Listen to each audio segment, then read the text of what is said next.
All right. So my challenge to the team is you'll be surprised how much of knowledge you already have in IT. So when you call me, a lot of you have done that in the past.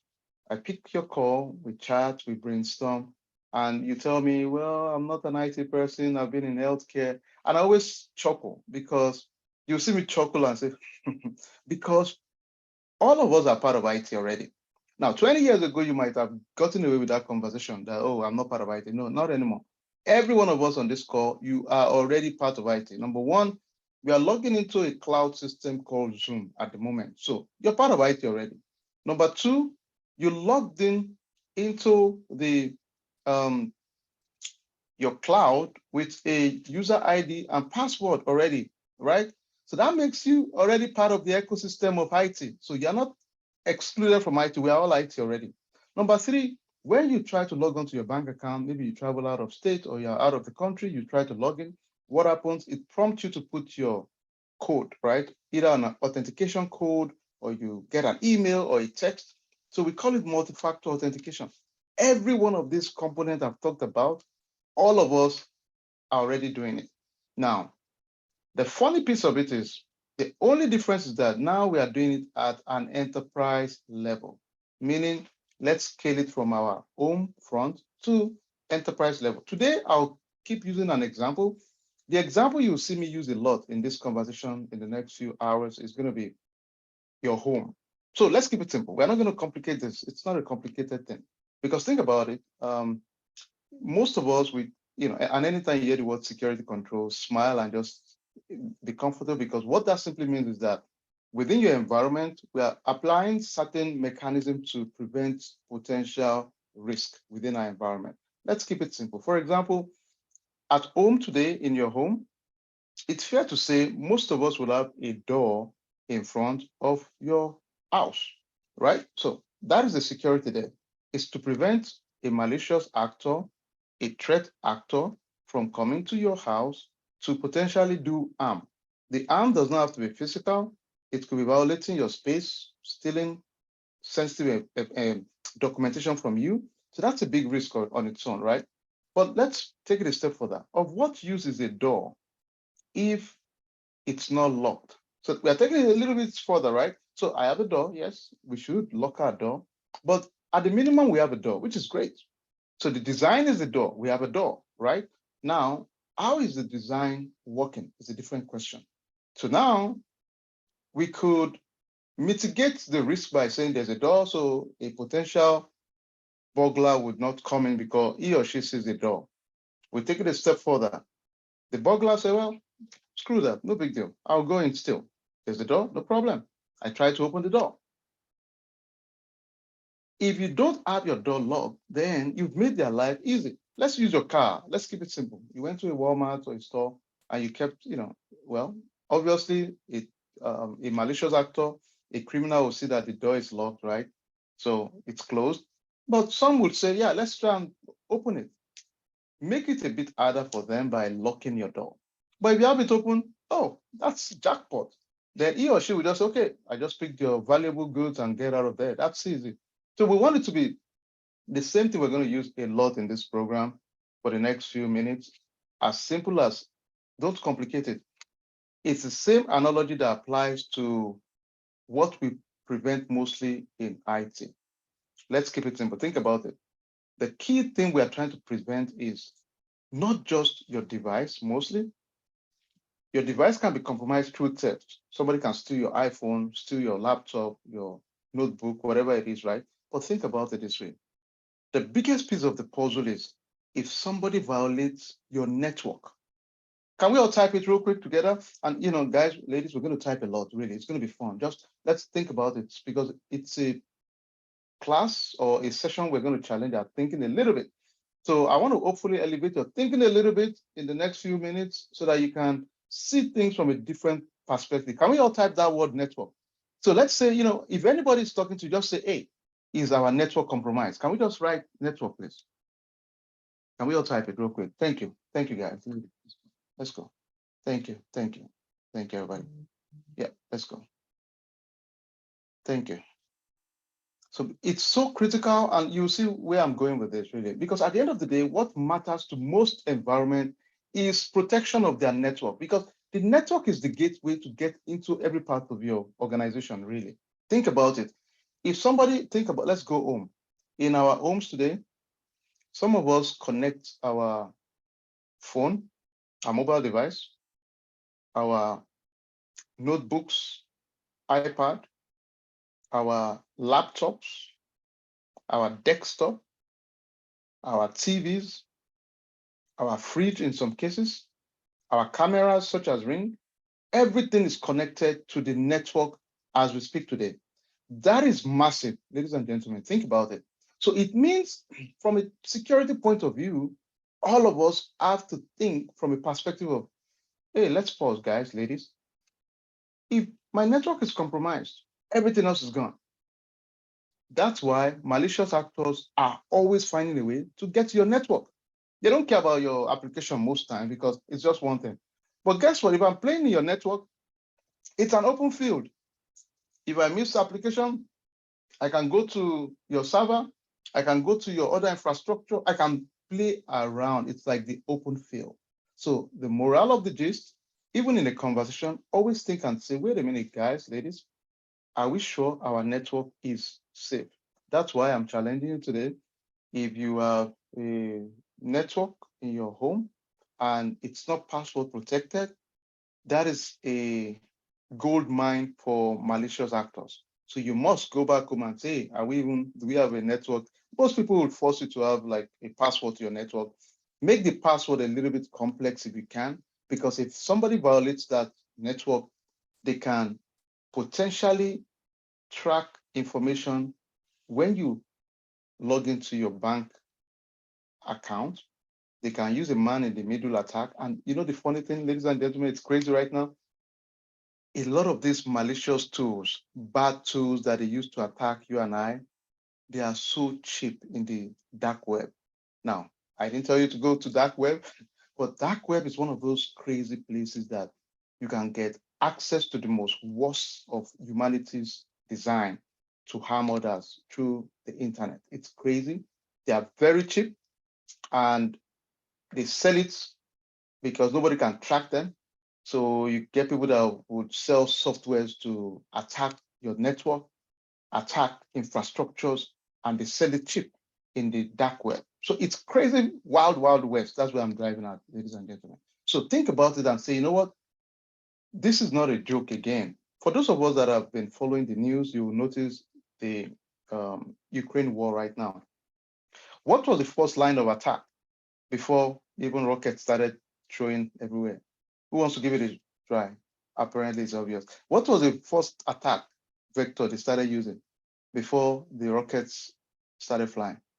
Cyber attack, if you remember. Cyber attack, blades, they were crazy attack everywhere within Ukraine because that was a very solid way to cripple your infrastructure for a start.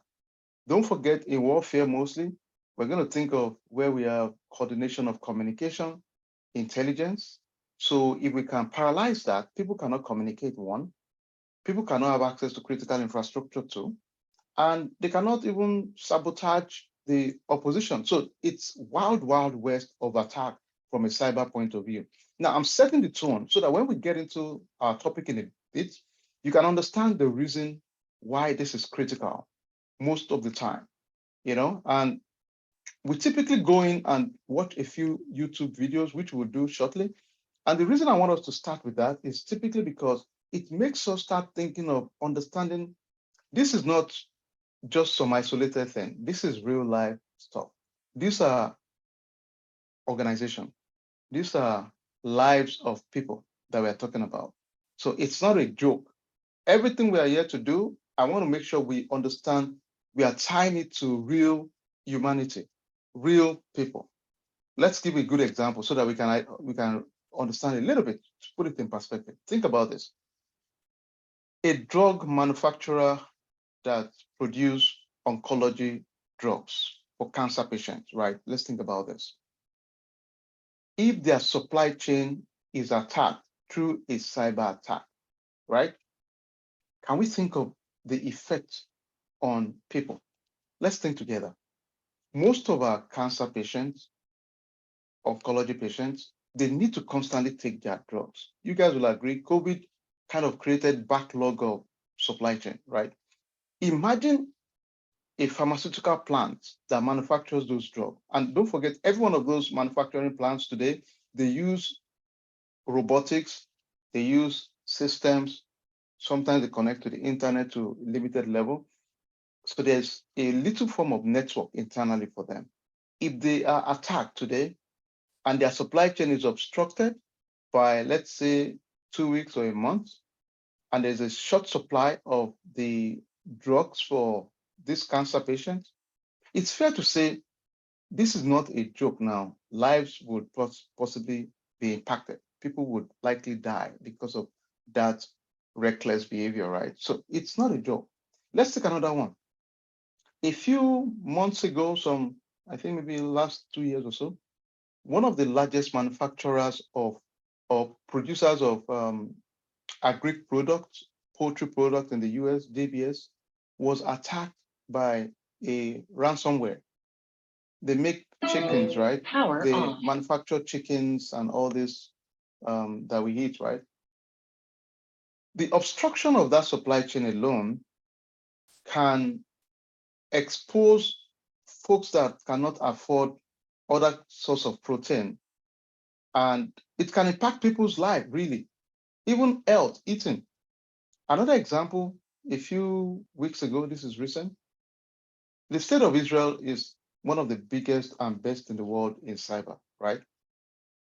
However, one of their public swimming pool was impacted last 4 weeks or so, and somebody took over the chlorine system. Thankfully, they didn't do anything malicious, but they just warned the state of Israel that, look, we could have hurt your citizen by deploying excessive chlorine to the water, and the impact is some people's health to be affected, right, because of the excessive chlorine. So I'm saying all this to say it can be used as a warfare that lives would go for it. Look at another one. Maybe you guys, for those of you that use electric cars, right? Teslas, any of the EVs right now, Lucid, Rivian, whatever EV. One of the biggest risks, and this was recently this week, was the fear of having the EV servers affected. Imagine somebody taking over your accelerator. Imagine a full self-driving car taking over and driving itself down the cliff across the country because it's been programmed to do that. Find the closest cliff and be throwing people there. Lock all the doors automatically, take over the network, start driving everywhere, find places that are dishes and start throwing people in there.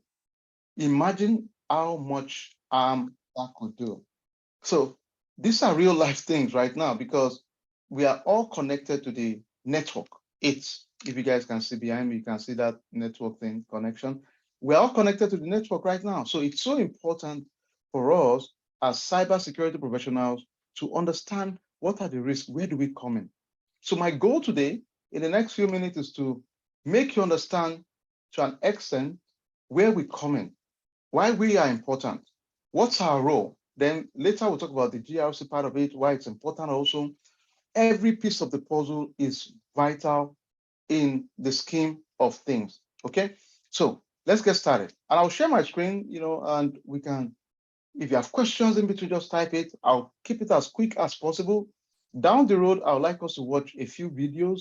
The video is just going to put it in perspective for us. Don't forget, my goal is simple. I want to make complexity simple. That's the goal.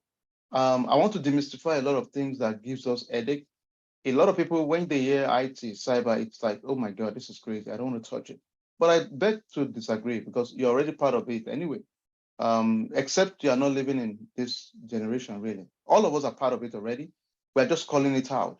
But all I need is somebody that's intellectually curious. It's fair to say everybody on this call today, living your weekend, waking up in the morning, it appears to me you are someone that wants to do something bigger than you. Definitely. If I don't see it as something of value, I'm not going to wake up 9 a.m. No way on the weekend. Heck no.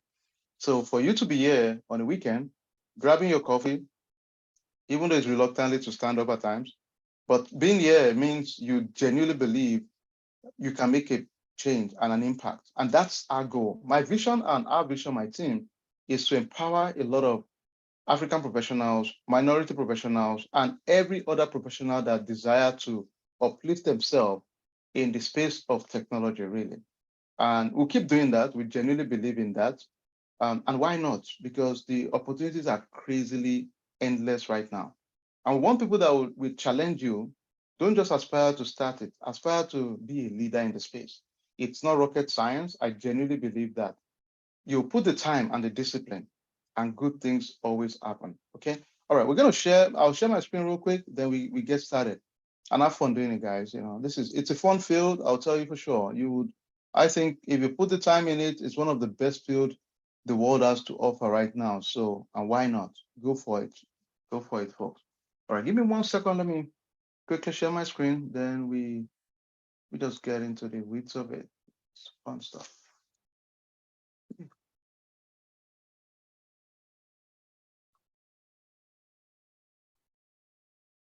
Some of the concept, a few of us definitely would have heard of it before, and that's okay, you know. But for most of us that have not heard of it before, don't sweat it at all. It's not some rocket science that is out of your reach at all. I genuinely believe that. So, have an open mind, embrace it, enjoy it, learn as much as you can, soak it in, and just have fun doing it. All right, give me 1 second to pull this out.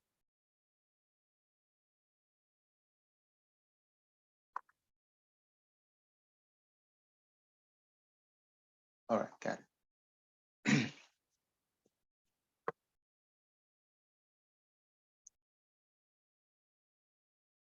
All right, let's quickly, who am I? So I'm honored to be your mentor for this program. I'll be teaching this class. We have a lot of mentors. I'm just one of them. And it's been a lifelong mission for me to mentor and coach people. My focus is on mentorship, really, if you don't know by now. And the reason it's important is, it helps your life easier. It helps you to navigate life faster. There's no sense in you having to go through the same stress most of us have gone through. Lean on the shoulders of mentors that have done this before, and hopefully they can jumpstart every one of us. If you're a tech enthusiast, if you are someone open to new ideas, jump on board. I've been in leadership for many years, for over 15 years in this field. So I do know most of the things we look for, to be honest with you. Nothing will be perfect, I get it, but we're on a mission. This is not something new. The Indian communities have done this a lot. The Chinese community have figured it out too. The Jewish community have done it a lot. Excellent, amazing work they've done. So what we're doing is simple. We're leveraging the same playbook to empower other minorities. So if all I do personally and my team is empower a lot of African Caribbeans, African Americans, our cousins, and every one of us to elevate us as a community, to me, that's a passion for me right now. And we're going to get there, really. It's one person at a time. We keep learning, upskilling. And I tell you this, in a decade, we can look back and feel good. Even if it's not us that would enjoy everything, let the younger generation enjoy it and feel proud that they upskill themselves. They are known for excellence and executing solid technology platform. We want our folks to build platforms, to be very involved, to be enthusiastic, and have fun doing it too at the end of the day. All right, that's my own personal. In general, for you to be successful in a field like this, I'll tell you for sure, we need some focus time. And I always throw it to a lot of folks, you know, if you're getting to a new field, I strongly recommend for the first couple of times, please commit to being isolated for some time. What does that mean? It means, our main program starts next week. Yeah, I get it. But it means isolating yourself, to be honest, to focus on life for maybe a month or two. No party, know nothing, just you focused on building a new competency. And honestly, when we do that, I've seen lives transform a lot. People just have a change because now you're building a new competency. And I'll tell you this, I can say this confidently without any fear, to be honest. My role in my current company that I work, my day's job, I mentor a lot of folks. And some of the folks I mentor, they're in master program in schools in Europe. And their final year thesis, I reviewed the thesis that they presented for their final year, right? And in the process of reviewing it, one of the elements of my program from next week, right, the main program, is what I focused in for this gentleman, for example. And his project was excellent. It got approved, and because of that, the experience, my organization hired him also from an intern to full time. So it's pretty amazing what you and I can do when we put the focus. So the moral of it is, if you decide to get into technology, whatever area it is, put the time and discipline for that period. Okay. All right. Let's move on. Let's talk about fundamentals of cybersecurity. A lot of us are here because we said, okay, and I'll tell you my own story personally. Anytime you find a field that you say, and I bet most of you on this call, when you Google cybersecurity, one of the things I've seen is that it's overwhelming.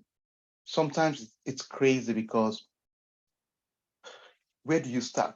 And this is the common complaint I've seen, that, man, it's overwhelming. I don't know which one to do. And I think that's the story of a lot of us, I suspect, because that was my story too. And I started Googling cybersecurity. I was into SAP security then, but it's not cyber in general from years back. And I just couldn't figure out where I fitted. So I know that's somebody's story today. You Google cyber and you see a ton of information. It's crazy. So some of us decide and say, okay, let me just go into a master program. We take a loan and we get into a master program. Nothing wrong in that. I'm an advocate of knowledge. But if I were to do it with my knowledge today, I'll probably not follow that route because I'm thinking, well, I don't want to incur 40K debt or $30,000 debt when there are other ways I can actually still achieve the same goal. That's it. The bottom line is we want to be able to execute work. You guys will agree with me, right? At the end of the day. So if that's my goal, the question is that how do we achieve, what are the steps and strategy to get to that goal? So if you are like me, then that I'm thinking, oh my God, there's so much wealth of areas in cybersecurity. Where do I fit? Today, my goal is by the time we are done with this whole session, we'll feel more confident to say, you know what, I have a better picture of the areas in cybersecurity. And that's my goal. We'll talk about it today. You leave here feeling a little bit better in terms of the knowledge base you have. We're going to talk about fundamentals of cyber, fundamentals of IT, the threat landscape, why companies invest in cyber, and what is cyber risk. Then we'll talk about confidentiality, integrity, and availability.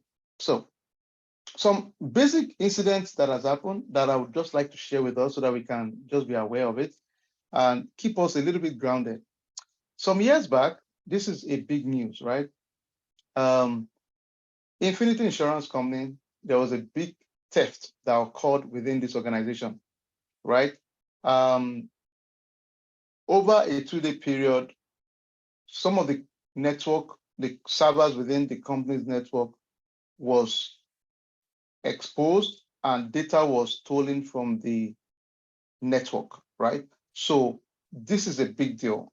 At the end of the day, the implication of this is that those data that were stolen potentially would impact the organization. So it's a big deal. Now, let me throw it randomly to you. If data was stolen from a company, can we just chat and type? Tell me what are the potential implications. Just type. Just don't worry. Give me crazy thought. If somebody's data was stolen, let's wear the hat of a CISO, Chief Information Security Officer, and don't worry, you'll be surprised that what you're thinking is probably the answer. So type it randomly. Data was stolen in your company. What is the potential implication to your company? Let's go. I'll start. I'll put some thoughts. Just type it. I love that. Somebody said, oh, you guys are awesome. I like that. Risk, lawsuit, identity theft, reputation damage. loss of goodwill. Yeah, give me more. Don't worry, guys. You'll be surprised. These are the things, ladies and gentlemen. You guys are spot on. This is the reality of it. If data is breached, maybe you guys are familiar with the news. There was a major data breach some years back, and guess what? People were finding American social security information on the streets of Jamaica. That's a big deal. That is not a joke, guys. They were selling it. So, for those of us that grew up in Africa originally before migrating, sometimes you remember, back then in school, you write an exam, then you go off campus to buy, food, and you realize maybe you went to buy bread or akara, like bean, or and you realize your exam paper was used to wrap bean cake. And this happens all the time, So it's the same concept. In Jamaica, our social security information, our healthcare record was actually being hawked. They were hawking things, and you realize, oh, this is my social security. Yeah, it's crazy, but this is the reality, really. It's insane. And this is the day-to-day things that happen if there are no proper controls within an environment. Another popular one I would like to quickly talk about was Colonial Pipeline ransomware attack. Look at the way it affected us in the US, for example. Colonial Pipeline is one of the major pipelines to distribute oil and gas within the United States, right? And it was attacked. Because of that supply chain obstruction, do you know what happened? You may not notice it. There were long lines in gas stations. The price of gas spiked up too. So look at the life implication on us. So sometimes we might think, oh, well, there's some random folks being attacked. No, it affects you too, you and I. At the gas station, it affects you. At the supply chain level, it affects you. Think about it. COVID-19 exposed all of us to see that, oh, this are real stuff. This is not a joke. So when you find yourself in the world of cyber, let me type one thing I want all of us to type. Always think business. Can we all type it together? Say, cyber is business need. Can we all type it? Cyber is a business need. Can we all type it real quick? Cyber is a business need. Thank you, Taiwo. I like that. Loss of reputation, financial loss, damage to customer, and loss of job. Yes, I agree. Can we all type it? Cyber is a business need. Cyber. Go ahead. Now, I hope I can make you understand that cyber is not just some random thing. It's a business issue. It's not a, never ever see cyber like somebody just hacking you somewhere from one place in, Russia, China, North Korea, No, don't just look. You must change your thinking of cyber. It's not just, it's a business issue. Let me tell you this if you don't know. Right now, and I do assessment with CISOs, Chief Information Security Officer, and CIOs, really. That's the folks I meet most of the time. And when I do assessment, one of my top questions is within the board, right? The board of the organization. I would ask, how receptive are the board to cyber threats? How knowledgeable are your board to cyber security threats? Then, do you constantly present to your board the cyber risk or threat landscape? These are the questions I must ask if I do assessment with my CISO, right? Because I would have to talk to them too with certain questions, but those are questions I have to ask. And if I've never seen a CISO tell me my board is not aware of cyber threat. I've never seen one, especially in the last 3 years. You can't, if you say that, that's crazy. It means you guys are just a ticking time bomb, as simple as that. So it's a big deal because at the board level, and when we say board now, we're talking of the maximum level of a business, right? They are the ones that hire CEO. They can fire CEO, they can fire CIO, they can fire anybody. They own the business technically, right? They are the major shareholders. They are the top dog of a business, right? So they protect the interests of we, the public. So this is the highest governance level of the business. They are not a joke. So at that level, I want to see if they are aware of cyber, because think about it, ladies and gentlemen. Outside of your core business operation, I can make a case the biggest risk is cyber threat. Definitely, because Like you all stated, look at the way it will affect reputation. Look at the way it will make all of us look bad at the end of the day if it is not addressed. So it's a huge deal. Every day we have to, most C-level executive, these are the things that keep them awake, to be honest. If they sleep at all, you make good money, yes, but you have to be awake. If there's one cyber incident, like somebody said, of course they will fire you. CISOs at that level, most times you go with contract.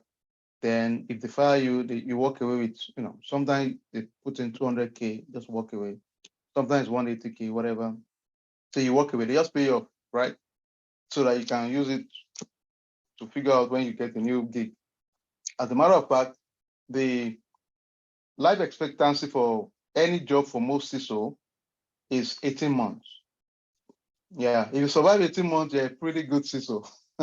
So that, now I'm not saying don't be a CISO, but it's a good thing. Even when they tell you to go, they give you like 250K to go, right? Yeah, you can walk away with that, or 300K, whatever your contract states. Some is even 500K to work, whatever the number is, it's no big deal. But that's the reality of it. Most of them, if you last more than 2 years, you're a damn pretty good CISO. But that's the way it is. Okay. All right, let's move on a little bit. I mean, but those are the reality of it. So let's talk about this. Are we protecting our critical and mission infrastructures or systems? In any environment, one thing we should always ask is, have you identified your critical infrastructure or your critical system? And because let's think together.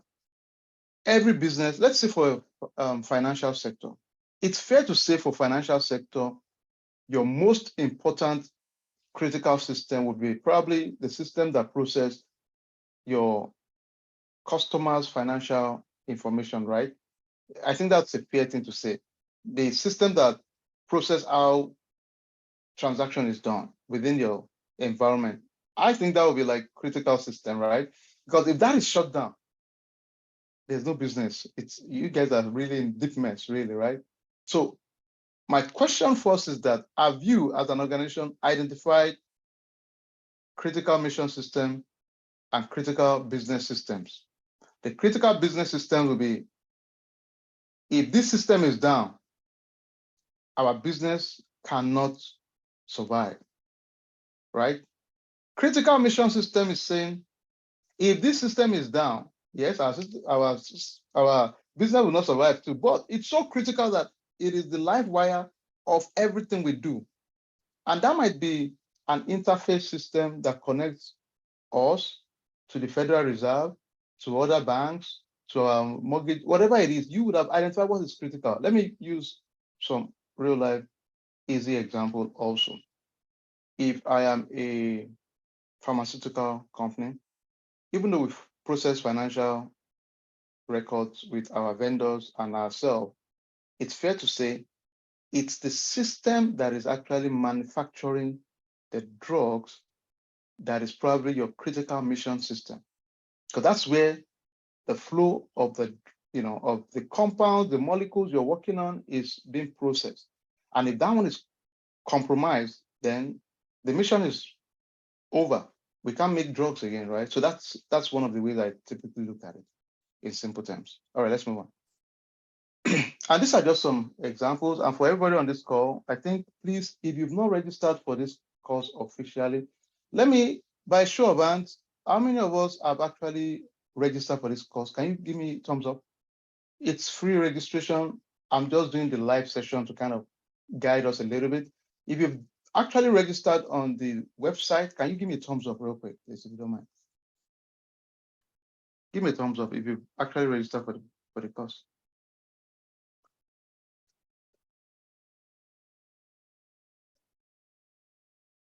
Thank you. If you've actually registered, please just go ahead, give me a thumbs up. And if you've not registered, please do me a favor. There's a link I just sent right now.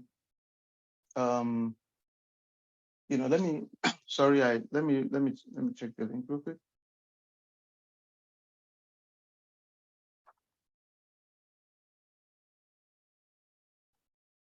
If you don't mind, I'm going to send the actual link. The one I sent right now, I made a mistake. Instead of, it's academy, not academic.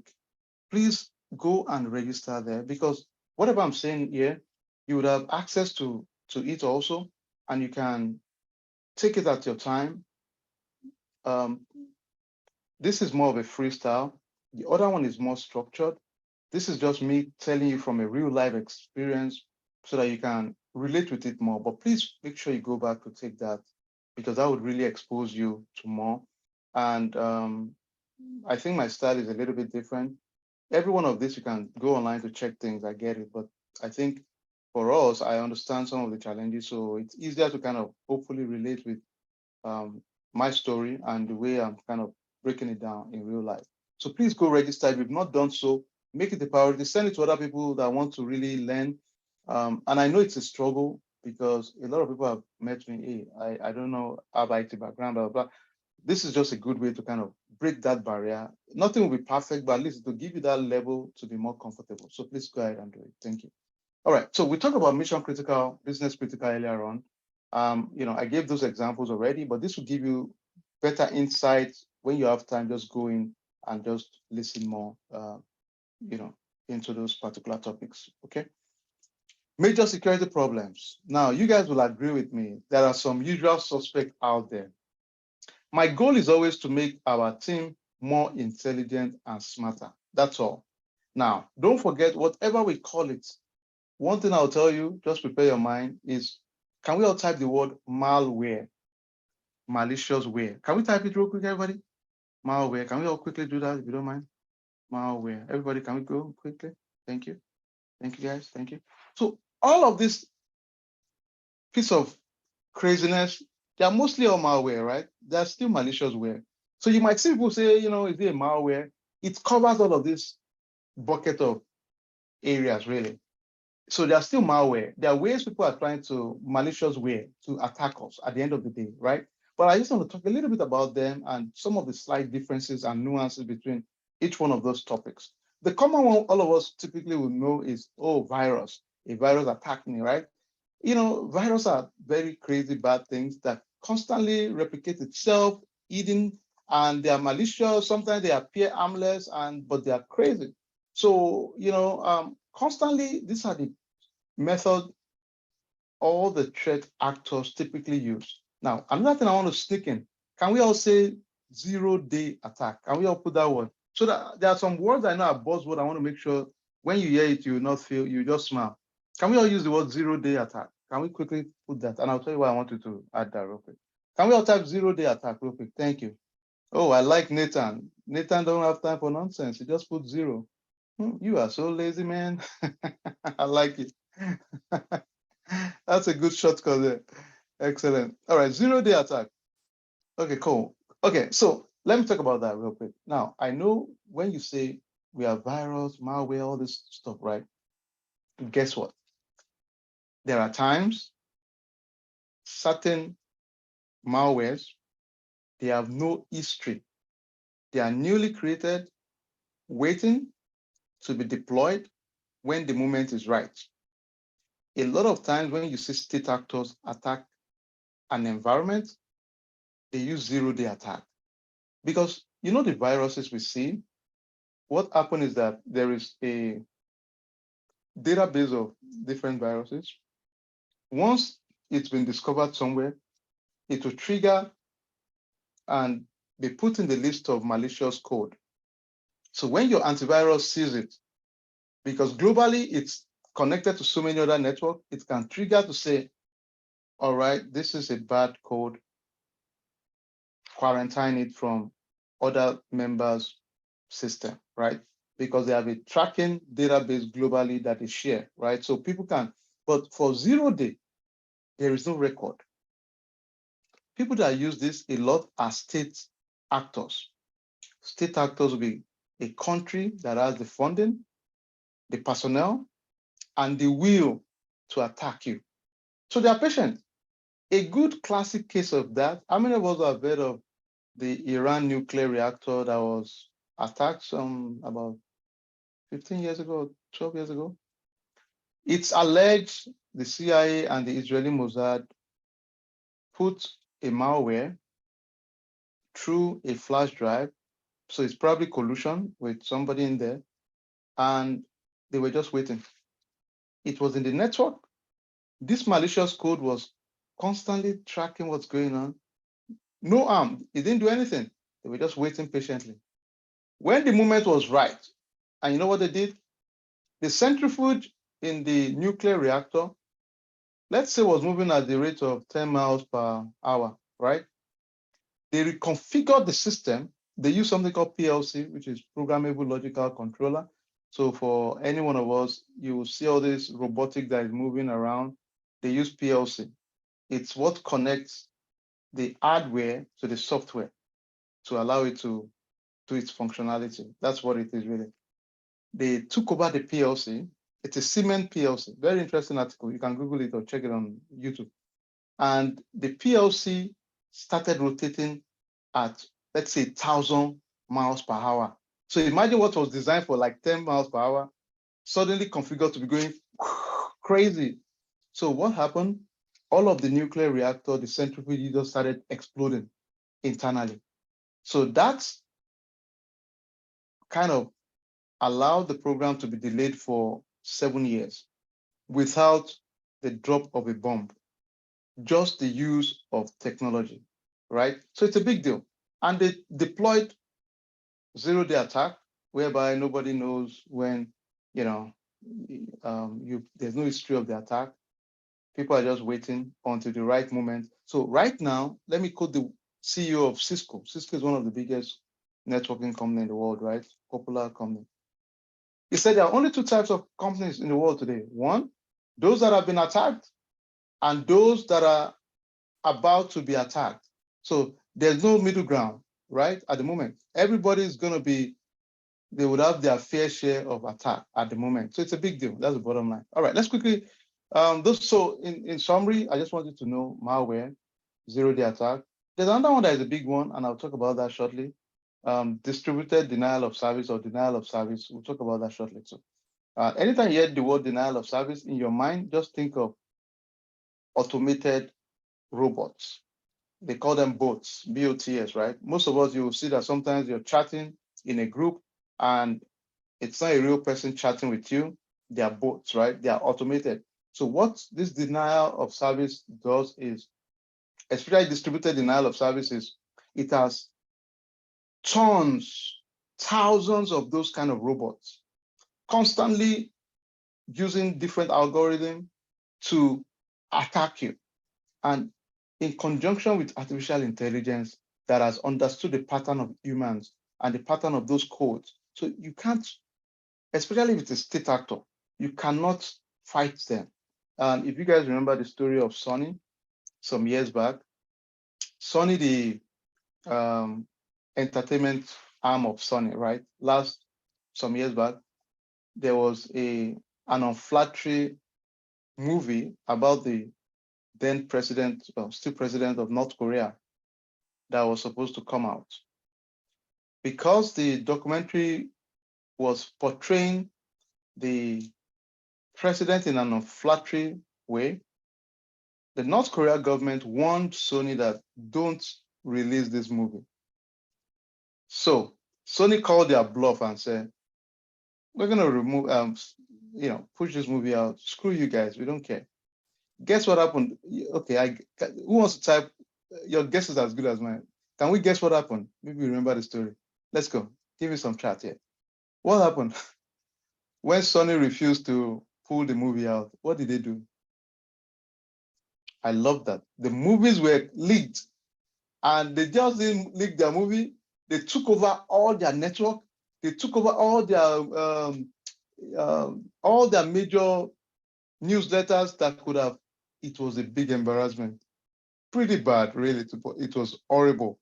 I mean, of course, it's good to call people's bluff, but the impact on Sony, nobody expected it to be that swift. So my thinking is they probably had a zero-day attack somewhere in their network already that was just waiting to say, you guys think we are joking, right? So it's not like they started attacking then.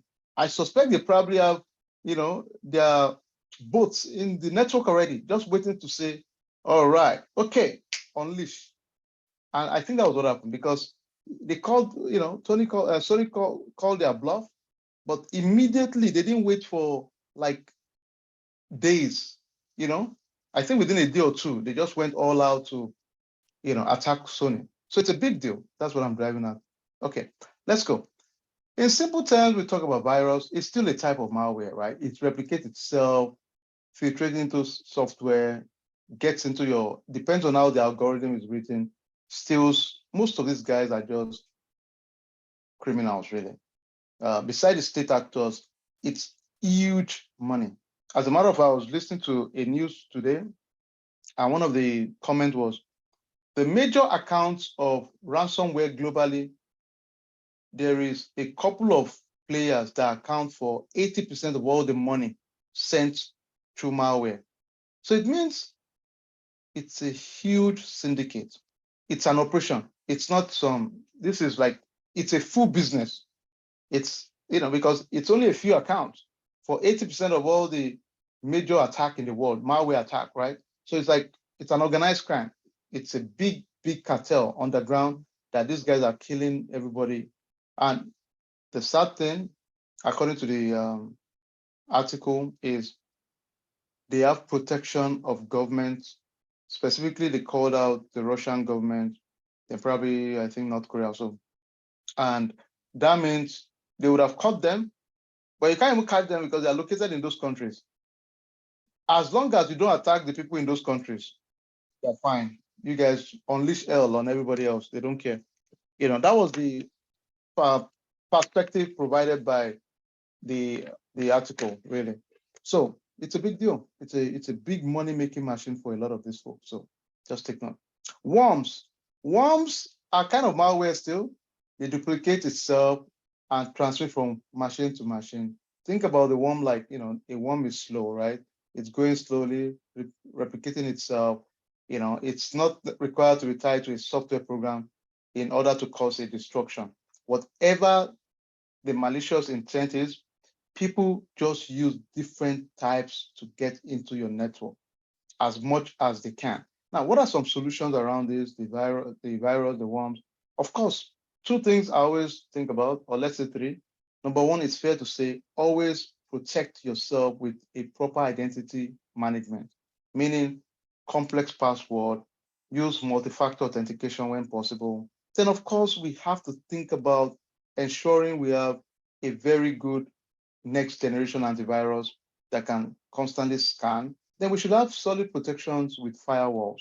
For those of you that have not taken my firewall, please go back to the recordings and just the class. Just those topics are very good. The firewall, in simple terms, is just protecting us from malicious actors coming into our network, right? So mostly what we do in firewall is we create a firewall rules.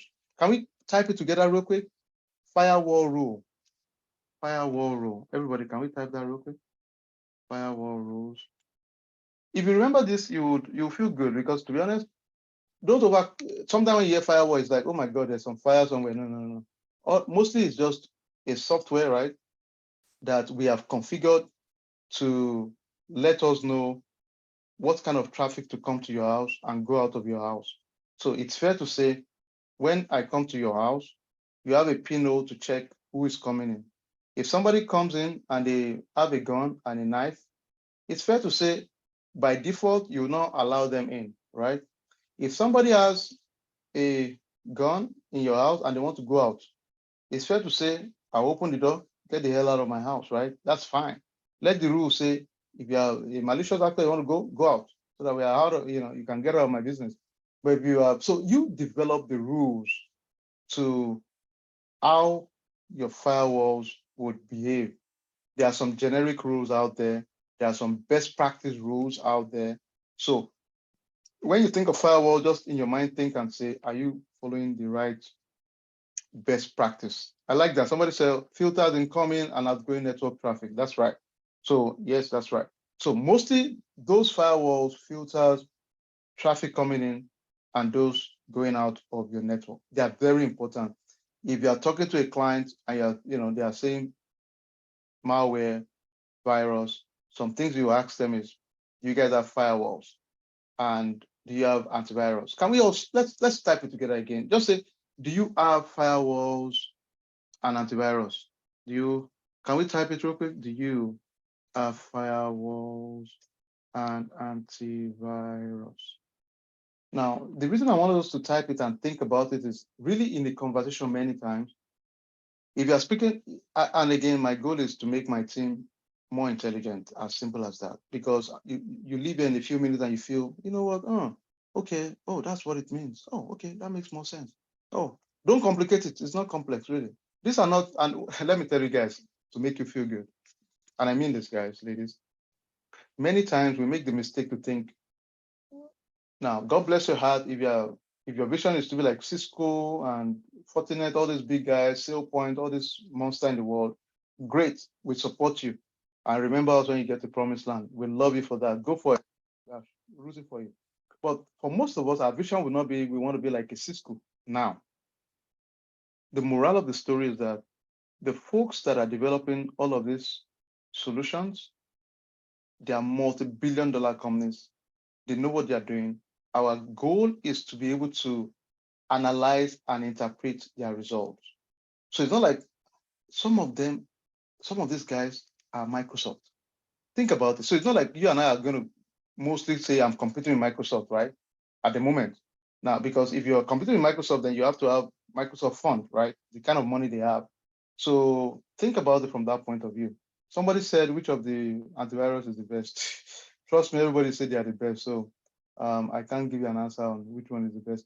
But what I'll tell you is that a lot of enterprise organizations use something called next generation antivirus. And it's a lot of them are very good until somebody embarrass you. Maybe your antivirus did not catch a big risk. So everybody will go through that. You know, Kaspersky used to be very good. Afterwards, they said they were agent of Russian oligarch. So they messed up their reputation. Nothing is good. And there's so many out there, really. I don't know, the main thing is you have one running and working for you, especially for your local environment. Please never cut corner and think, oh man, they said I should upgrade and buy a new antivirus. I don't need it. It's popping up and saying upgrade to antivirus. Don't do that. Just, I know it's a little bit expensive at times, maybe 100 and something for 2 years or whatever. Don't cut corner with those things. They can mess you up big time. So my recommendation, don't mess with it. Don't touch it. Don't play that game of, oh, well, nobody's looking for me. It takes only one incident and it will change your life potentially. God forbid, really. So don't mess with it, because the time it will cost you if there is a major data breach or an identity theft issue, it will be worth spending that small money. Okay. So upgrade your antivirus, please. Trojan horse. Trojan horse is also a harmful code. It typically appears to have no power, but it's a crazy, crazy, crazy way people have used in the past to steal. And there's a story of Trojan horse for those of us that watched Troy. It's a historic story about Troy. They went to this city. They put a Trojan horse that looks harmless. The opposition group, the city they were fortified with big, huge wall. In the middle of the night, they thought the other soldiers have left. They picked the horse, took it into their city. Unknown to them, the soldiers were hiding in this huge horse. Middle of the night, they came out, opened the gate, they conquered the city. So it appears harmless, but it's a dangerous tool. So denial of service attack. This is one of the most sophisticated way people attack us. They use an attack vector, a controller somewhere that has multiple deployed softwares, and it will attack you from every angle. So many times, this is what state actors use to attack. They would bombard your system in a way that it's hard to survive and recover from it. So be very mindful. This one is, to survive this, you hope you are not attacked. That's what I think. Because if a state actor is attacking you, a company specifically, you need a miracle not to collapse, because they will do everything it takes.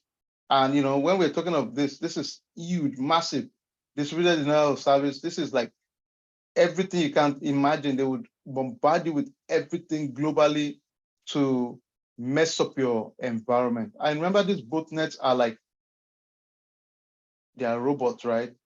And the analytics baked in them, they can attack you multiple millions of times. That's why sometimes if you don't have complex password cracking softwares are so available that you'll be surprised how quick they can mess you up. Because they will just run a permutation and they'll get your password in less than 5 seconds if it's not complex. So you have to, when they say use complex password, use all those unique character, also very important. So think about it. If you're on this call, if you're using any critical account, Bitcoin wallet, any major channel, even your WhatsApp, if you leave here without setting up your multi-factor authentication, it's a function of very soon you'll be attacked. Those of us using WhatsApp, if you're on this call, you use WhatsApp, I will assume, please set up your multi-factor authentication. Very, very important. So that if anybody tries to log on as you, it will send a code to your email before they can get access to it. It's so important, guys, because a lot of people deal with this all the time. So do it for everything that is important to you. Set up your multi-factor authentication. Spyware, as the name implies, is just still a malware without your consent or approval. It attaches itself to your system, then begins to secretly analyze what's going on within your system. Sometimes they use what they call keystroke attack. Keystroke attack means they'll wait for you as you're typing your password and user ID. Somebody is gradually capturing all the information and they will use it to log into your system afterwards. So those are a big one too. Somebody said, are the network securities offered by the ISP reliable? Most of them try to provide as reliable as possible, but at the same time, it's still our responsibility to ensure we put password for our unique devices. So for example, if you have a software for Ring or for your phone, Netflix or whatever, still put a password at that level. Don't just, because if I get access to your network, I don't want to be able to access your devices because there's no password, So always think from that point of view that you have to still protect the application so that even if you get access to my network, you would need more work to get access to my application you're targeting, right? So still put that layer of extra security. I know the challenge many times is that sometimes we forget our password, I get it, but it's always a smart thing to make sure you can make it harder for malicious actors to mess you up, as simple as that.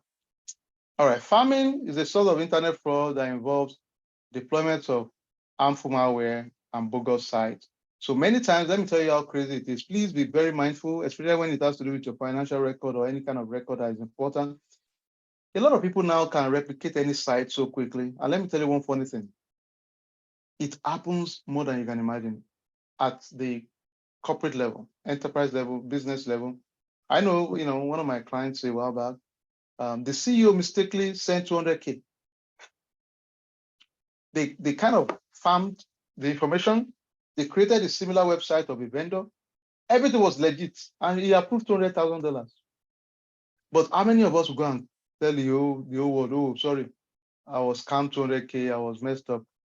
They cover the story, right? But it's real life. People deal with this every day. It's crazy. People steal people's, it's, for me, for us in cyber, really, you get annoyed because you know that you're exploiting people with the stroke of a key.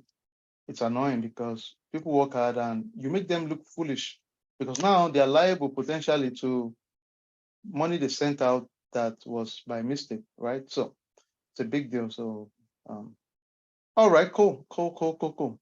Let's take a quick 5 minutes break. And when we come back, we'll be back in the next, this is 10, 13. Let's come back 10, 18 Central Time, and we rush the other components real quick and have fun doing it. We'll talk some guys.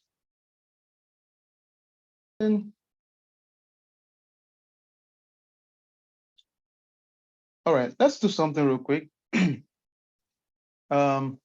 As part of our program, we like to do a quick breakout section. And I would like you to tell me, the first we're going to do is, I would ask you to, we'll do like a quick breakout. And what I want us to do is tell me one thing in the process, what we've talked about in terms of protecting ourselves from malicious actors. Tell me one thing that caught your attention, how you can protect yourself. One thing that came to your, that caught your attention on ways to protect yourself from malicious actors. I don't want two things, just tell me one thing, in the process that you think, you know what, it's important I know this one thing in terms of protecting myself from malicious actors. So the question is, I'll do like a breakout room. We'll just meet together collectively real quick, and anyone can talk. Just share as a team. We'll do it for 10 minutes. One thing, don't overthink it. I'll give my own example. I could say, well, I think it's important to change my password anytime I am prompted to update password, right? Maybe something like that. Somebody can say, well, I think it's important to do security awareness training so that I'm more aware of cyber threats. Somebody can say, well, so whatever your own story is from what we've talked about and what you know, tell me one thing, not a whole lot. One thing you think you can do to protect yourself more from cyber threats. Okay? So that's it. Don't overthink it. Everybody will just talk as a group. We'll do it for like 10 minutes and we get back to the class real quick. So we're going to do a breakout section. Typically, we just do like 5 group real quick. And anyone can just lead, just talk about it, have fun doing it. Let's do it for 10 minutes. Let's go. All right. Go ahead, everybody.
All right, thank you, everybody. Welcome back. Welcome back. Welcome back.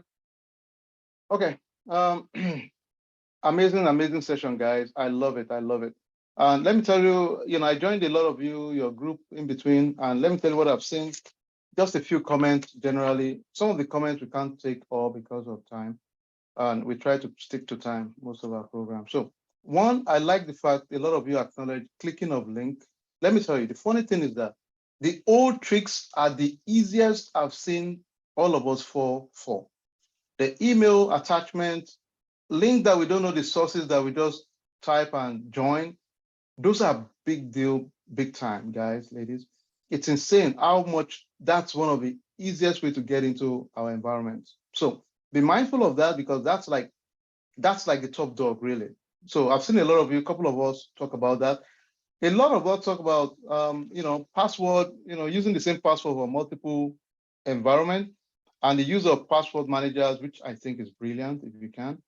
And I'm also guilty. The funny thing is that even though you're a cyber person, you find yourself guilty because I just can't keep up with my email, my password. I always forget it.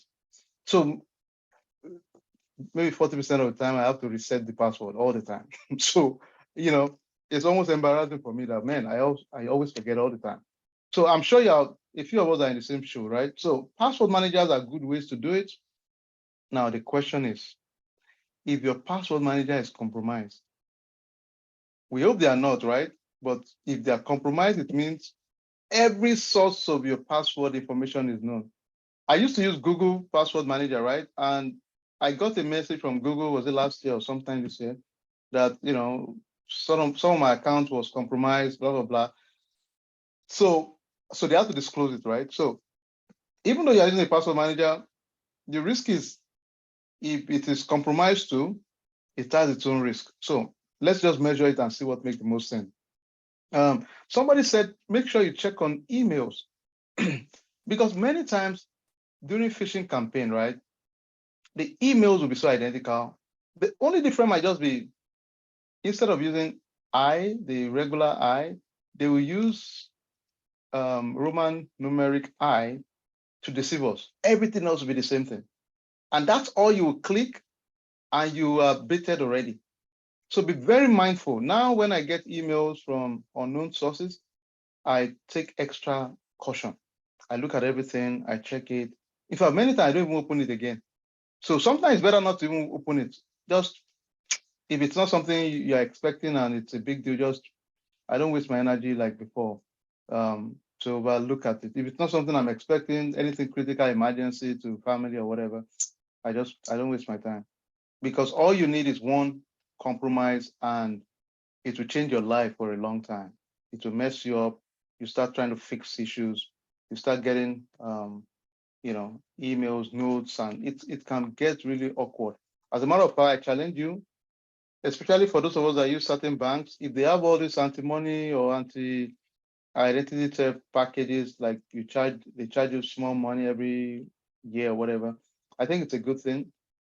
So that if it happens to you, you just hand up and say, okay, people, my identity is taken. You guys go run it and go take care of it. They are liable because you are paying for that service. I use that just because I know, God forbid, if you have incident like that, I don't have time for that. So if somebody can take that risk and I'm paying them money right now to do it, I don't mind paying $60 a year or $100 to fix that problem. So something to think about. All right, let's get back to the works. You guys are awesome. You guys are very engaging crowd. Let's quickly go back here. All right, let's quickly share. And we have a few minutes to go. And don't worry, we'll be fast. There are some topics I think are very critical that I would like to spend some time on real quick. So this is one of the most interesting topics I've seen a lot. So many times, for those of us that say we don't have knowledge of IT, I'll just try my best to keep it as engaging as possible. The popular terms that I care for you to know: network, application, database, operating system, cloud types. Let's keep it simple. Other ones, for now, if you want to learn more, just go back to the platform. Please register everybody. In simple terms, we all know a network is just connectivity of devices, as simple as that. If you compromise your network, it means you would have access to broad connectivity of my device, which I don't want. So let's keep it as simple as that for now. These are the types of network out there. For all of us, that's why I chuckle if you tell me you are not a IT person, but you know how to connect your router to your port, and you know how to put your password, you know how to connect your Netflix, your phone. Come on now, ma'am, sir. What other validation do you need that you're already an IT person? You know, maybe 20 years ago, we'll get away with that. But now we're all doing it. They've trained all of us mind to set up things ourselves. So we're all IT people. Now, of course, now the nuances, all I'm doing is to call it out that, hey, ladies and gentlemen, this is the reason we are doing what we're doing. But you're already IT people. A lot of you, your comments just down this road was just amazing. You know, telling me, clicking on attachments, password managers, which is frequently used now. Those are the fundamentals of using multi-factor authentication or two-factor authentication, which is just to validate it's you logging into an account. They send a code to you and you put the code before you gain access to the account. I think, let me say that again, everybody on this call, make sure you use those multi-factor authentication, especially for any major platform that is important to you, that hosts record that you think are sensitive. It makes your life easy because there are too many malicious actors out there. And I know this because I analyze network of my clients, and you'll be surprised how much attack people get every day, because we trace all this IP address and you see that, oh my God, and we can back trace it to location. So that's why I can tell you the popular areas that we get a lot of attack. Russia for sure, North Korea, China, those IPs, and these are open secret, it's not like any big deal. You see them attacking a lot of Western infrastructure. At least the IP is coming from them. It may not be state sponsored, but the volume is too much to just ignore. Okay, those are popular trends. Wide area network, always think and say the wide area network, as the name implies, is just a wide network. So it means you're getting access to my environment through larger enterprise of network. So you would have your ISP provider. Somebody asked a question, how secure are the ISPs, the servers and all that? So for the ISPs, yes, they try to be secure because you don't want to be the ISP that is known for security vulnerability, right? So you try to be secure, but internally, we also have to ensure we are secure. That's why if you log into your corporate network in your company, they will force you and I to use multi-factor VPN, right? So they force us, it's not optional right now. They force you and I to use virtual private network that creates additional layer of security before we gain access to the network, okay? So again, all of these are in our documents. There's something called SD-WAN. SD-WAN is also software developed wide area network. So mostly this is really much more robust, much more secured in terms of the setup most times. So a lot of organizations are going into SD-WAN. You see them, of course, don't overthink it, people. Even though your ISP in your neighborhood, they've installed fiber optics and cables, whereby they now, if they ask you, they'll call you and say, well, let's check if you're in our neighborhood. They check, then they will say, okay, we're in your neighborhood. We just come and install this, set you up so quick. The reason they can do that quick is because their cable is within your neighborhood. If they don't have cable in there, they'll probably not come, right? Except they are using Wi-Fi. What do you call it? Wi-Fi, satellites. Yeah, except they're using satellite. If it's not satellite, then they would have deployed cabling of fiber optics within your environment, right? So if they're not in your environment, they will tell you, sorry, we are not in the environment, so you can't use them. So, but SD-WAN is a popular one for most enterprise today, okay? All right, let's talk about application. All of us, whether you know it or not, we're all using application. Zoom is an application, Facebook, Zelle, any one of these things are application. It's just software packages designed to do certain function. So we all use application, whether you know it or not. And these are some different types of application out there: CRM, business intelligence, enterprise application like SAP, Oracle Financials, asset management, A lot of that, like the IBM enterprise management tool. Human resources, the likes of Workday, popular ones out there, people solved in the past. So there are so many tools out there that are available today. Enterprise application, typically within your organization, the big one we all use, if you are in corporate, most of us will use Team, Office product, Slack channels for communication. It's the same drill. Database, in simple terms, is just a collection of data, as simple as that, where we store data in our environment.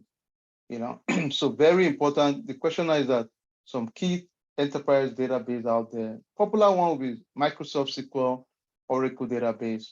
General operating system, it allows us to manage computer resources, allocate how those resources are done.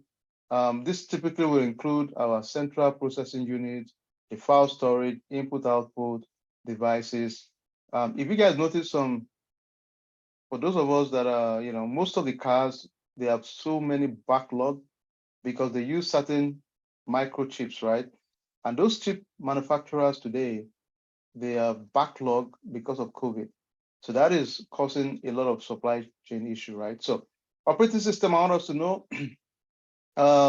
definitely know Windows and Unix. Those are the top ones. Ignore I think this is supposed to be OS. So just for you, make sure you know Windows and Unix, okay?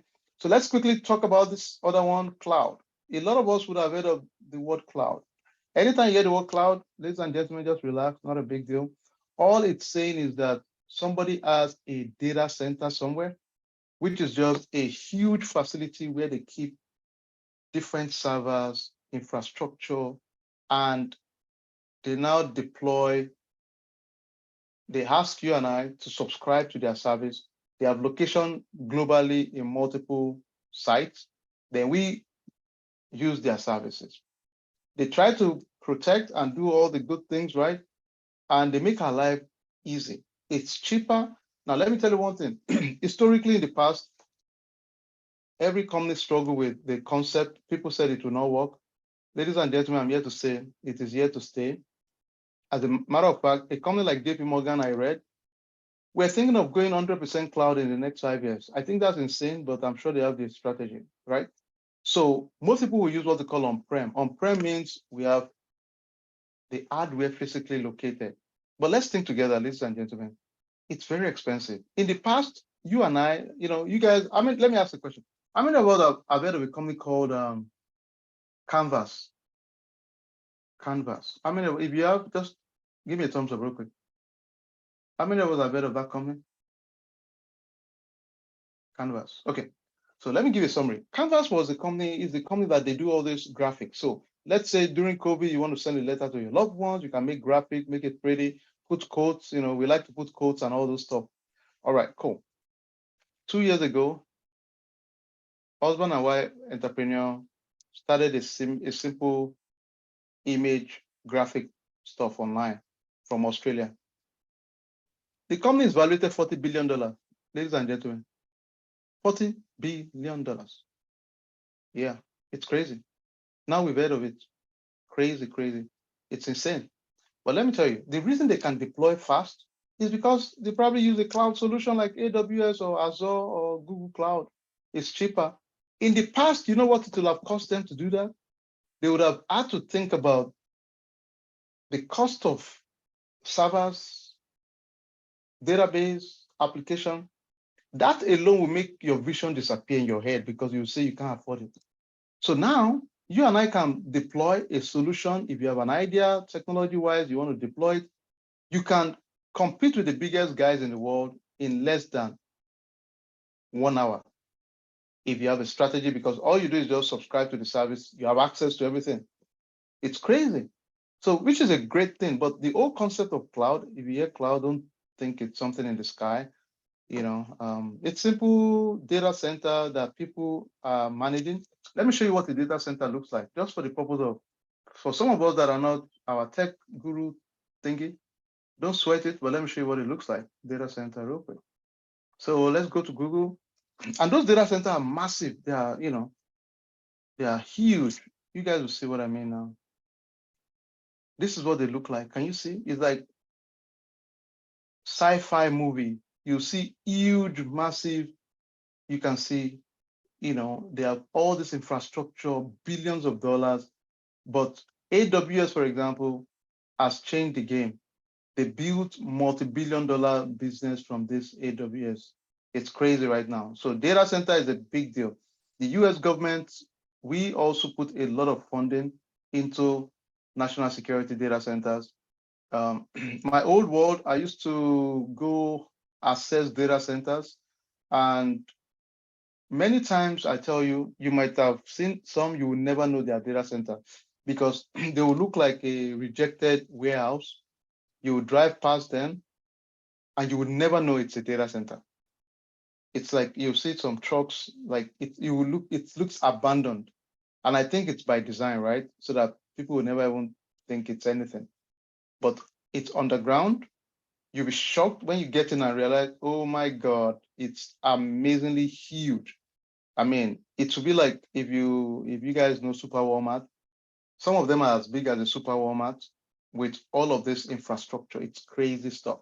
But this is where they, manage all of our servers, of our stuff, blah, blah, blah. Okay, you get the gist. All right, cool. Let's go back real quick and you guys will see. Now that we have an idea of it, let's talk about it real quick. So types of cloud infrastructure, typically you would have 4 different types: public, private, hybrid, multi-cloud. Public, as the name implies, everybody has access to it, right? So it's a public cloud. You guys will agree with me if it's public versus private, it's public. More people can have access to it. Private, I restrict the access to myself. And some of the players out there, we have Amazon Web Service, Google Cloud, Azure. There are other ones, Alibaba, IBM, Rackspace, so many out there. But I want you to all type these 3 for me. If you don't mind, let's do that real quick. So let's type AWS. Let's type, everybody. If somebody tells you about cloud, just say AWS, then say Azure. Azure is by Microsoft. Then finally, just say Google Cloud. I know somebody's going to be mad at me that why didn't I call Oracle? Oracle is also a player, but they're not as big as these 3. But let's keep it to those 3 for now, so that I just want to make us a bit more intelligent in that conversation. If somebody's talking about, don't overthink it. Nothing complex. There's a cloud solution. They have a data center somewhere they are keeping all our information, but it's easy for you and I. It's cheaper for us to access it, manage it, and that's it. Really as simple as that. Private simply means it's dedicated to us. As simple, it's like going to public school, private school, right? It doesn't mean the public school is bad. It only means the private school, it's much more customized towards certain programs. As simple as that. So that's public, that's private. Hybrid is a mixture of both. Sometimes I think most people find themselves in this category. They use certain areas for public, certain more critical areas for their private. So they kind of blend both worlds. What I've seen a lot recently is multi-cloud.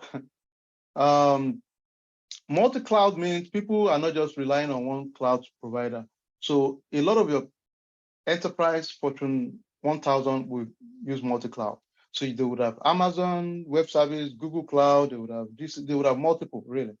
So they take the best of both worlds. Sometimes they have their manufacturing in Azure, then their enterprise IT or corporate IT in AWS, whatever, they kind of mix it now from what I've seen in most environments now. All right. This is just talking about top cloud providers. We'll skip this, just know those 3 for now. The other ones are there, but those 3, you can't go wrong, at least you have an idea of it, okay? I'll skip the quiz. You guys will take your quiz if you want to in the other ones. Again, yeah, we've talked about a lot of things here already. Why do companies invest in IT? We know, of course, for efficiency of their business, to save time, improving the security posture, and eventually stand out from the crowd. Don't ever forget, everything eventually is business. Okay, it's easy to get thrown out into all the technicality of what is IT and all that stuff. It's still focused on business. Don't overthink it. If there's no business, there's no IT. There's no budget for IT. There's no budget for cyber. So it's all about business we are protecting anyway. So always remember that at the end of the day, it's either we're talking of government or business. At the end of the day, those are the key things we should think about in our mind, right? All right, I'll skip this. I think it's fair to say you guys are already savvy in cybersecurity, the fundamentals at least. This is just defining what cybersecurity is about. But in your mind now, think about it and say, I'm not just protecting network. Because everybody is now moving to the cloud, we also have to protect the cloud. And let me tell you, believe it or not, it's the same fundamentals we've been talking about that applies to everybody. For example, it's fair to say, whether you're using cloud, network, server, whatever it is, it's fair to say you should have robust password. It's fair to say you should have multi-factor authentication. It's the same thing. It's the same thing, ladies and gentlemen. It's fair to say if there is a business obstruction, we should have a recovery plan, meaning how do we recover from a disaster? Disaster would happen is a function of when. Nobody expected COVID to happen. It happened. And people have to figure out a way for business continuity. How do we continue business? The same principle applies to everything. So most environments is not just dealing with network. Now there's element of cloud also. Now, remember again, because we are not the one managing the cloud, it means we still have to have mechanism to keep the cloud provider accountable. Very important. So even though they are AWS, they can be compromised. It's a company. And there are so many billions of green reasons to compromise them. The dollar value a company will get from compromising AWS or Google, the ransomware they will get if they can compromise them, it's huge amount. They will ask for billions of dollars, right? Most likely if they compromise those kind of environment. So they have incentive to try and compromise them. As a matter of fact, Microsoft, for example, they bought a company in Israel, I believe, strictly for cybersecurity. Yes, people buy, these big guys are not joking. They're now buying cyber outfits as part of their business so that they protect themselves and provide the service to others. So it's crazy in a good way right now. All right, let me make us a bit smarter again. One more thing, I always try to sneak in. Everybody, can we type in CIA? If you're in a conversation, always use the word CIA in cyber. Confidentiality, integrity, and availability. Very, very important. Anytime we type that, can we type it real quick, everybody? Just type CIA. Confidentiality, integrity, and availability. And what does that mean? So confidentiality is just saying, data, object, resources are protected from unauthorized users. Integrity simply means that if there are unauthorized changes, we want to make sure that only the right people can make those changes. And the changes are reliable and correct at any point in time. Availability simply means only authorized users can have access to the system and it's available to use by us at any point in time.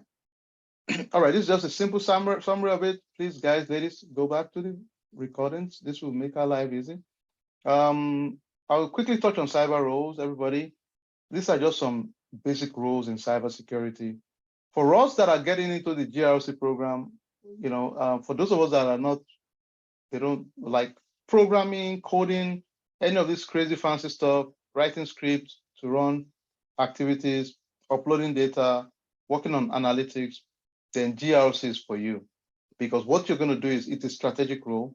It's a role that is leadership driven, really, because what you're going to do is you're going to do assessment. So if your password is, it doesn't matter what your password is, just make sure you take this fundamental class to give you a general knowledge of those terminology.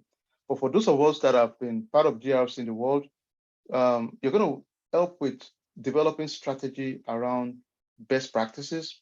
You're going to help with helping to benchmark the organization with the leading practice framework. You're going to assess the gap, the cybersecurity gap within the business, because I'm a new CISO, Chief Information Security Officer, and I join your company.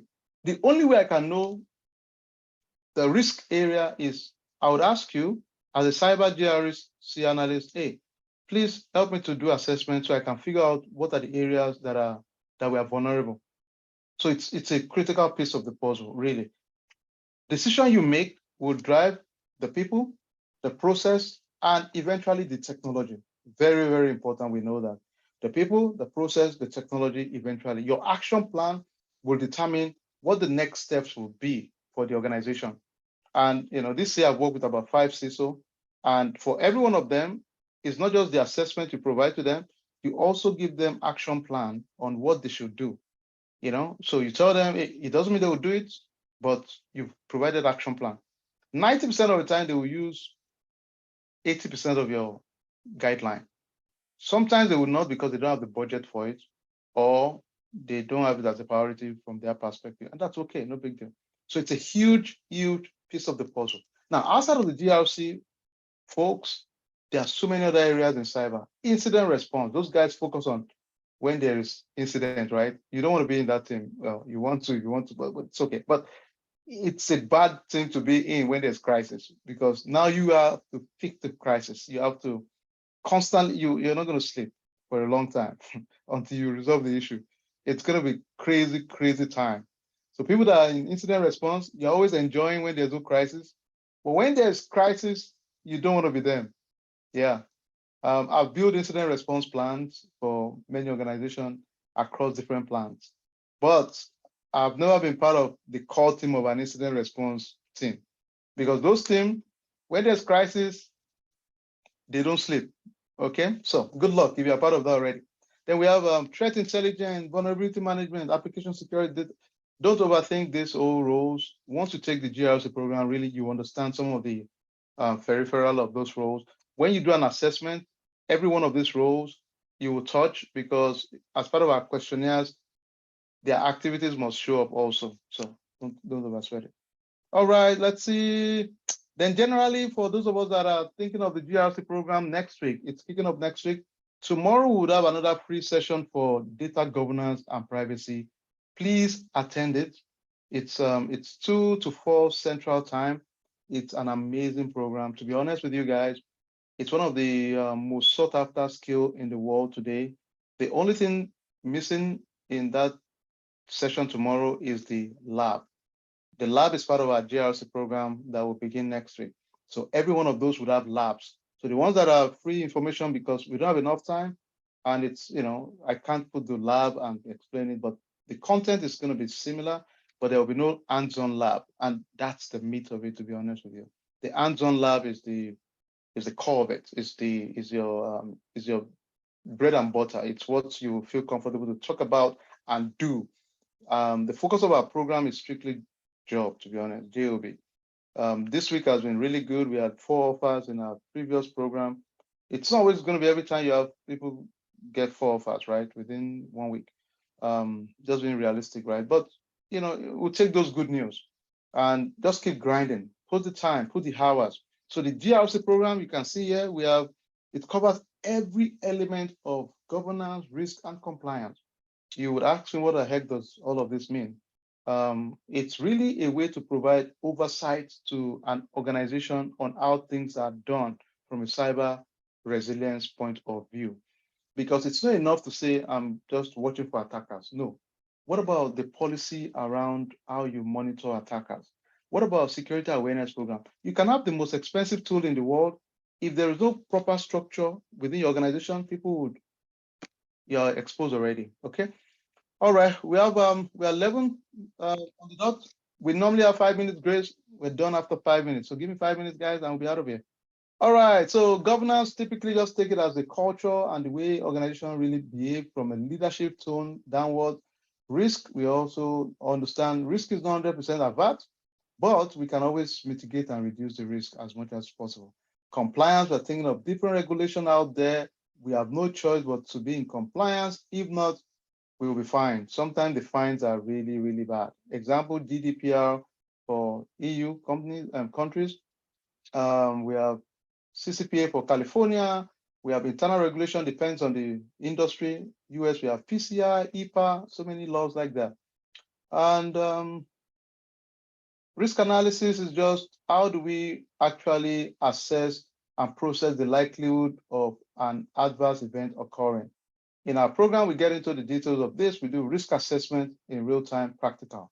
Mitigating risk, we either accept the risk, we avoid the risk, we transfer the risk, we reduce the risk, or we hedge the risk, whatever the organization decides. These are common terms in cybersecurity. Vulnerability is just a weakness that can be exploited. The risk is possibility of something bad happening. Then finally, a threat is an entry or actor that may exploit a vulnerability. Some general framework, we'll talk about all this in our program. So business continuity, COVID is the poster child for this one. At any point in time, we want to make sure when there is a crisis, our business can continue. And we start with identifying, doing risk assessment, analyze business impact analysis, have a strategic plan of development, then constantly test the plan at all times. So this is sample framework summary, and that's the summary. That's the whole thing, really. So that's really what the program is all about, ladies and gentlemen. Tomorrow we will have a similar session, but towards data governance. I'll tell you one thing. It's one of the most sought after skills in the world. So whether you're experienced or not, be part of it, please. It's going to be 2 to 4 Central Time tomorrow. Engage in it. It's a great skill set to have. If you ask my opinion today, and in our program, maybe you guys are aware of it, we're going to cover the skill you will get will make you function as a GRC analyst, function as a third-party risk analyst, function as a potentially data governance analyst. If you want to go deeper, you can actually function as an IT auditor too. These are the positions we've seen our folks get in the last 1 month. So, but the training will give you that opportunity to get those roles. So, please, for those of us that just go ahead, somebody said, is it going to be available on YouTube? Yes, I'll post this session on our platform so you guys can have access to it. So take advantage of it. Somebody asked for me to, okay, let me provide that real quick and we'll be out of here. So the link to register, let me quickly send that to you right now also. A few of you already asked me. Just go to the Skillweed.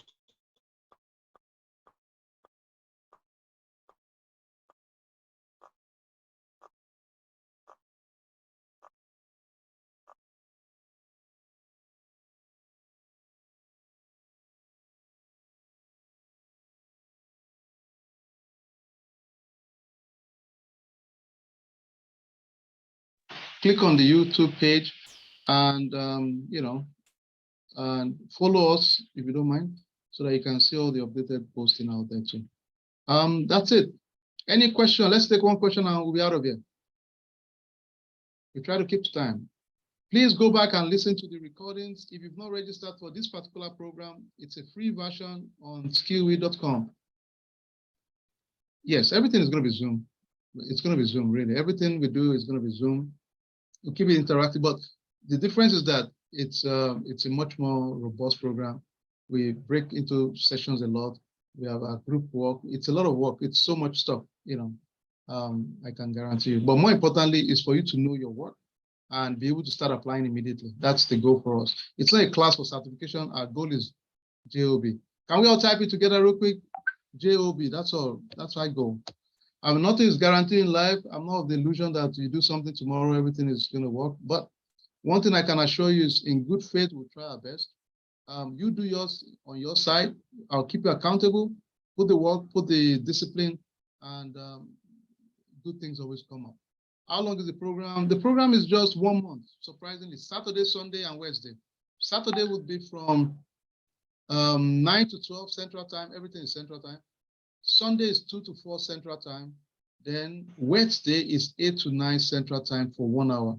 So in total, we have 6 hours a week for 4 weeks, 24 hours of intense work. Now, don't forget, you would have access to the recordings of each one of those topics. Take the quiz to kind of challenge your thinking also and have fun. All right. Thank you so much, everybody. God bless. More to come. Let's go. And feel free to share the information with everybody. Thank you so much, guys. See you tomorrow. Please join tomorrow. It will be fun. Good knowledge. Thank you, everybody. If you are not available, you can always record it, so don't worry.